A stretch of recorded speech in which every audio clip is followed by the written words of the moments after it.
सो अगर आप देखें इन दौरान में हमने टाइडल वॉल्यूम इन सब वॉल्यूम को जब डिस्कस किया तो ये स्पेस हमेशा रहती है। इस स्पेस का हमने जिक्र नहीं किया। इवन कि एक्सपायरेटरी रिजर्व वॉल्यूम जब हम फुल फोर्स एक्सपायरेशन करते हैं तब भी ये स्पेस रह जाती है। तो इस स्पेस को हम नाम देते हैं रेजिडुअल वॉल्यूम। ये जो वॉल्यूम है इसे रेजिडुअल वॉल्यूम होती है और ये हमेशा this amount of air always present in the lungs. क्यों? क्योंकि अगर ये ना हो तो आपके एल्वोलाई कोलैप्स कर जाएं और अगर वो कोलैप्स होंगे तो उनको ओपन करना बहुत मुश्किल हो जाएगा क्योंकि एल्वोलाई में सरफेक्टेंट होता है, तो वो ऐसे चिपक जाएंगे एक दूसरे के साथ कि ओपन करना it will be very difficult for normally we can't do it. So इस वॉल्यूम को हम रेजिडुअल वॉल्यूम कहते हैं जो हमेशा मौजूद होती है आपके लंग्स के अंदर। So these are the volumes. हमने ये टर्म्स वॉल्यूम याद कर ली। अब हम बात करते हैं कैपेसिटीज़ के बारे में, different capacities. So let me remove this just simply. So simple diagram हमने बात की एक लंग के बारे में, नॉट पेयर। हम पहले एक लंग के बारे में बात की, फिर उस पर हमने कहा नॉर्मल इंस्पायर किया तो लंग थोड़ा इन्फ्लेट हुआ, this is the tidal volume.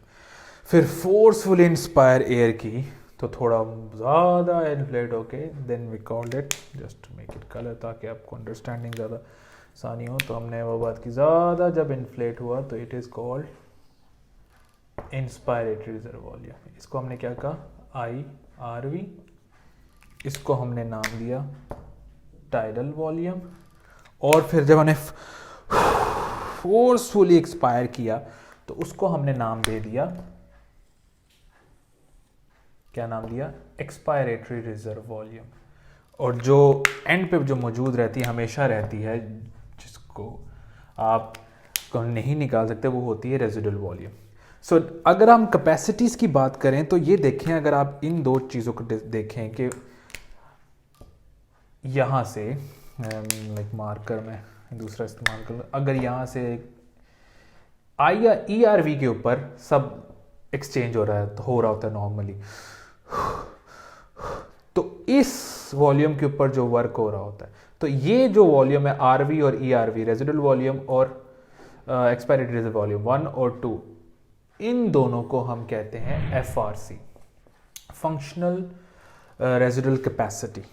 ठीक है, और इसे हम फंक्शनल रेजिडुअल कैपेसिटी कहते हैं।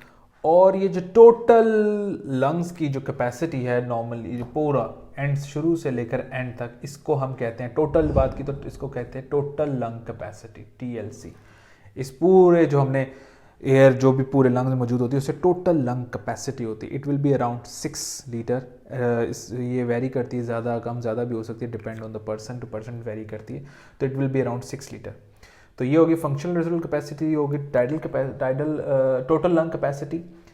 सो अब अगर डिस्कस करें कि हम मैक्सिमम एयर जो इंस्पायर करते हैं वो कितनी है, उसकी कैपेसिटी कितनी है, और उसे हम क्या कहते हैं, तो मैक्सिमम एयर जो हम इंस्पायर करते हैं वो टाइडल वॉल्यूम से लेकर 1 2 3 4, यानी टाइडल वॉल्यूम से लेकर IRV तक जा रहा है, यानी 3 से 4 तक जा रहा है, तो हम इसको कहेंगे ये है IRC। वो वॉल्यूम थी और ये कैपेसिटी, ये इंस्पायरेटरी रिजर्व कैपेसिटी, ये आपकी, इसे हम कहते हैं IRC, इंस्पायरेटरी रिजर्व कैपेसिटी। और एक्सपायरेटरी रिजर्व कैपेसिटी क्या होगी? 3 से 2 तक, ये 3 से 2 तक, इसे हम कहेंगे, हम इधर से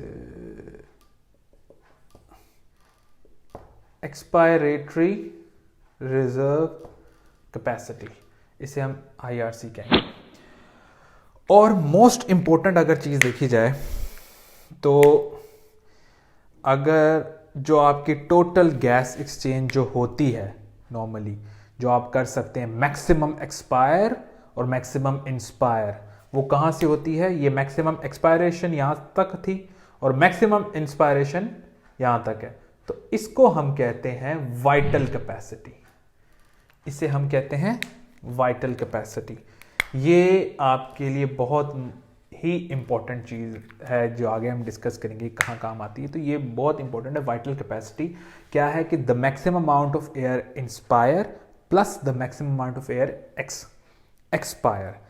सो this is the vital capacity. Total lung capacity, total including the residual volume, it is around 6 litre. So FRC is residual volume and expiratory reserve volume equals to FRC। तो मैं यहाँ लिख लेता हूँ ताकि याद रहे, RV plus ERV। Inspiratory reserve volume क्या है, tidal volume plus IRV। Expiratory reserve volume क्या है, ERV प्लस टाइडल वॉल्यूम। और टोटल लंग कैपेसिटी सारा का सारा IRV plus tidal volume plus ERV plus RV। ठीक है, ये आपका टोटल लंग कैपेसिटी थी। So these are the capacities.